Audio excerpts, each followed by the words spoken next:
Finding candidate is definitely the most difficult part of the job if you are in a niche market, and as a consequence, many are focusing on how to get more candidates in, while actually you should rather focus on how to improve your conversion ratio through an optimized process. Because it is a candidate-driven market for a reason. The candidate pool is limited. There is no magic recipe to find new candidates, but there are many things that you can do to improve your conversion ratio and to secure the ones that you find. And that's what I'm going to teach you today. Why do you suck at closing and how to improve that with a simple tip. Let's get back inside because there is a bit of noise here.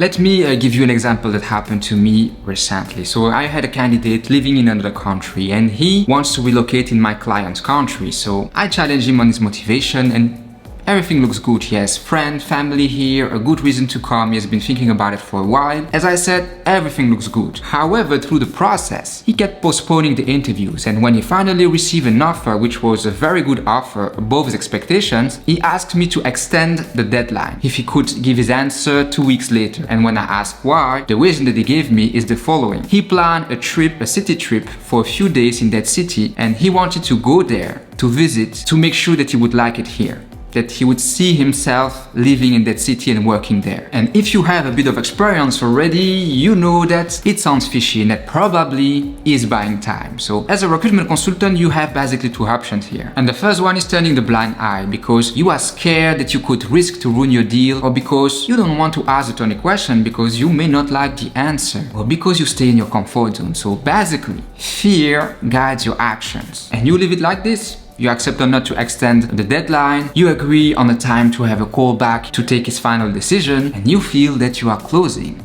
But you are absolutely not, and I will explain you why. And the second option that you have is being confrontational. You see that something is wrong, you see that something is odd, so you address the point directly, clearly and without ambiguity. Your job is to help the candidate to make an informed choice, to help him realize that it is okay to be hesitant, it is okay to feel anxious, but making excuses and denying this is not going to help him to make the right decision. And the best way to help him is to ask the right question, and the right question is often the Tony question. And rather than leaving it here, I asked the following question. I said, okay, no problem, but tell me, how do you think that staying here for a couple of days will help you to know if you could live here? Because it's very short, and living and working and visiting, it's very different. And he answered, good point.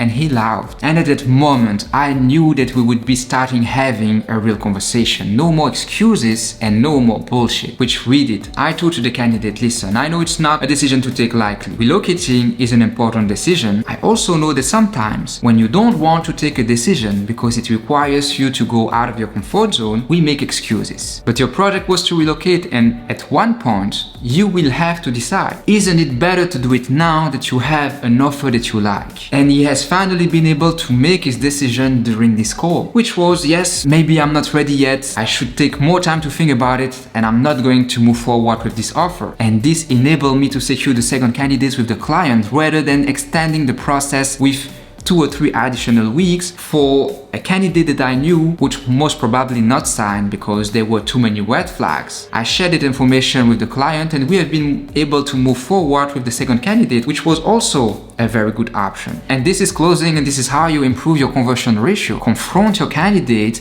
confront your client, and manage everyone's expectation accordingly. Don't keep that frustration for weeks, and don't make your clients waste time, or worse, missing a good alternative. How many times did you ask yourself, if he likes the opportunity, if he ranked it as his top opportunity for the last 2 weeks, if the offer matches his expectation, why does he need 1 additional week to take his decision? But why don't you ask that question to the candidate? He has the answer, you don't. And usually you don't because you are running away from confrontation. You stay in your comfort zone and you leave fear guide your action. The day where you will understand that there is no closing without discomfort, that there is no closing without confrontation, your conversion ratio will drastically improve. You can't close without asking the Tony question. What's the point of keeping it for yourself? Bragging about the fact that you knew it, that you see it coming afterward when there is nothing else that you can do? Yeah, okay, whatever. If you ever feel that there is something wrong, if you have any hesitation, any bad feeling, never hang up without addressing the point. Never. That's the number one rule that you need to apply at every single step of the process. You feel a lack of commitment, you feel that your candidate is not going to show up to the interview, address the point, confront him. There is nothing that you can do afterward. You made an offer to a candidate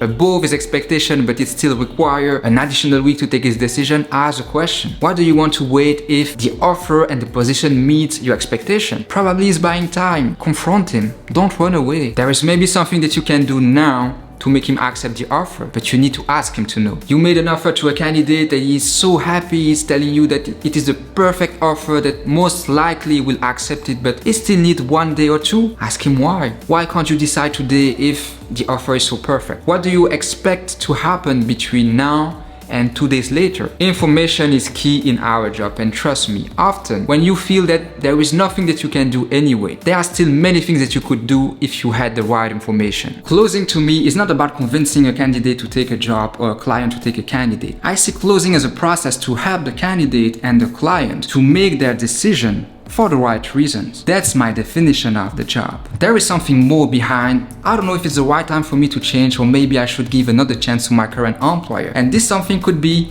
the fear of change, the fear of disappointing people, not wanting to write a resignation letter, etc. Those are not good reasons to stay in a job that doesn't make you happy. And your role as a consultant is to ask the right question, to know what are the real reasons. So from now on, apply this rule and it will save you a lot of time, a lot of frustrations, and it will improve considerably your conversion ratio. And more importantly, if you find this any useful, like the video, subscribe to the channel, and let me know in the comment section what is the craziest excuse that a candidate made to buy time. Thanks for watching. See you in the next one.